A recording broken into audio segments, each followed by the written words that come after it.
Hi guys, this video will be sponsored by MyMote e-shopping. இதில் வந்து பார்த்திங்கன்னா நமக்கு வீட்டுக்கு தேவையான எல்லா ப்ராடக்ட்ஸுமே வந்துட்டு இருக்குது. டிஷ்வாஷராக இருக்கட்டும், க்ளீனராக இருக்கட்டும், இல்லை வந்து மேக்கப் கிட்ஸாக இருக்கட்டும், ஸ்டேஷ்னரி ஐட்டம்ஸாக இருக்கட்டும், லிக்விட்ஸாக இருக்கட்டும், உங்களுக்கு என்னெல்லாம் தேவைன்னு நினைக்கிறீங்களோ எல்லாமே நம்மக்கிட்ட வந்துட்டு அவைலபிளாக இருக்குது MyMote e-shoppingல. இதில் வந்து பார்த்திங்கன்னா கெட்டில்ஸ் ஆல்சோ வந்துட்டு இருக்குது. ஷாம்பு வேணுமா ஷாம்பு, உங்களுக்கு என்னெல்லாம் வேணுமோ அது எல்லாமே வந்து அவைலபிளாக இருக்குது. நம்ம வந்து குக்கிங்க்கு யூஸ் பண்ணுற மசாலாஸ் எல்லாமே வந்துட்டு ஆஃபரோடு கொடுத்துட்ருக்காங்க. இதில் பாருங்கள், house hold and grocery products எல்லாமே 30% கிட்ட ஆஃபர்ஸ் வந்து இருக்குது. அது மட்டும் இல்லாமல் ஸ்நாக்ஸ் ஐட்டம்ஸும் வந்துட்டு நமக்கு இங்கே அவைலபிளாக இருக்குது.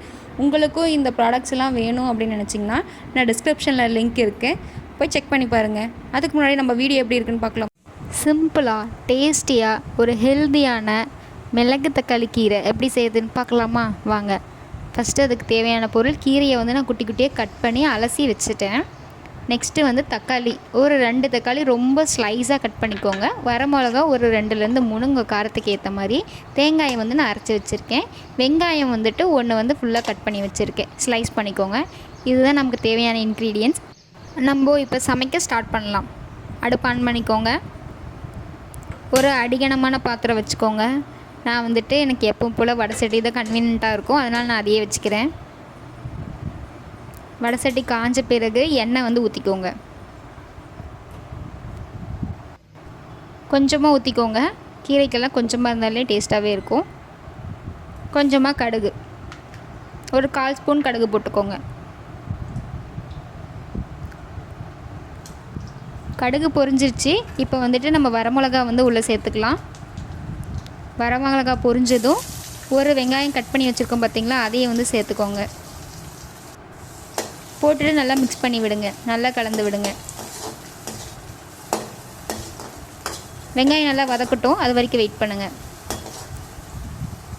வெங்காயம் இந்தளவு வதங்கினதும் நம்ம வந்து தக்காளியை வந்து ஆட் பண்ணிக்கலாம். 2 தக்காளி கட் பண்ணி வச்சுருக்கோம், அதை வந்து உள்ளே சேர்த்துக்கலாம். பாருங்கள் எந்த அளவுக்கு நான் ஸ்லைஸாக கட் பண்ணியிருக்கேன் அப்படின்னு சொல்லிட்டு. இந்தளவுக்கு ஸ்லைஸாக கட் பண்ணாதான் சீக்கிரமாக வந்து வேகும். இதை வந்து உள்ளே சேர்த்துக்கோங்க. இப்போ போட்டுட்டு நல்லா கலந்து விடுங்க. நல்லா கலந்து விடுங்க. தக்காளியும் வந்துட்டு நல்லா குழஞ்சி வந்துடும். இப்போ தக்காளி நம்ம எடுத்து லைட்டாக சாப்பாட்டு கூட பிசைஞ்சு சாப்பிட்டா வெந்திருக்கணும். அந்த அளவுக்கு வந்து நல்லா கன்சிஸ்டன்சியில் வெந்துடணும் தக்காளி. அப்போ தான் கீரை போடும்போது கரெக்டாக இருக்கும். இப்போ வந்து ஒரு 1/2 டேபிள் ஸ்பூன் வந்து நான் உப்பு போட்டுக்கிறேன். கல்லுப்பு போட்டுக்கோங்க, அப்போ தான் அது சீக்கிரமாக தக்காளி வணங்கும். நல்லா போட்டு மிக்ஸ் பண்ணி விடுங்க, அந்த கல்லுப்பு எல்லாத்துலேயும் மிக்ஸ் ஆகிற மாதிரி. இப்போது நான் வீடியோவில் காமிக்கிற பாருங்கள், இந்த கன்சிஸ்டன்சி வர வரைக்கும் தக்காளி வணங்கிடுவோம். பாருங்கள் எவ்வளோ அப்படியே சுண்டி போயிடுச்சு.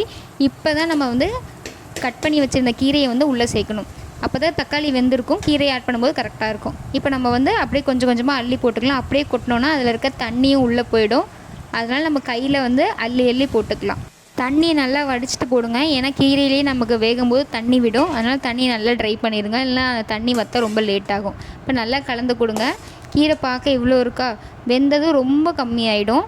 அதனால் நல்லா கலந்து கொடுங்க. அந்த கொஞ்ச நேரம் அந்த ஆவியில் பட்டுச்சுனாலே சீக்கிரமாக வந்து கீரை வெந்துடும். ஒரு சிலர் லாஸ்ட் வீடியோவில் சொல்லியிருந்தீங்க கீரையை வந்து மூடி வச்சு வேக வைக்கக்கூடாது அப்படின்னு சொல்லிட்டு. அது கரெக்டு தான். அந்த காலத்துலலாம் பானையில் செஞ்சுருப்பாங்க. அதனால் அந்த ஆவி போகிறதுக்கு வந்து பார்த்திங்கன்னா கொஞ்சம் தான் ஸ்பேஸ் இருக்கும்.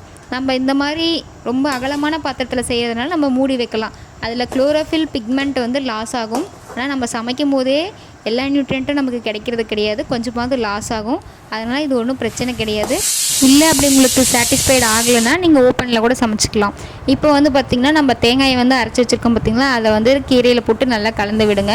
கீரையில் தண்ணி நல்லா வற்றிடணும். அப்போ தான் இதை போட்டிங்கன்னா கரெக்டாக இருக்கும். நல்லா தேங்காயை வந்துட்டு ஃபுல்லாக எடுத்து போட்டுருங்க. தேங்காயை போட்டுட்டு நல்லா கலந்து கொடுங்க. அவ்வளோதான், இந்த கன்சிஸ்டன்சிக்கு வந்துருச்சு. இப்போ சாப்பிட்றதுக்கு தயாராகிடுச்சு கீரை. வாங்க சாப்பிட்லாம்.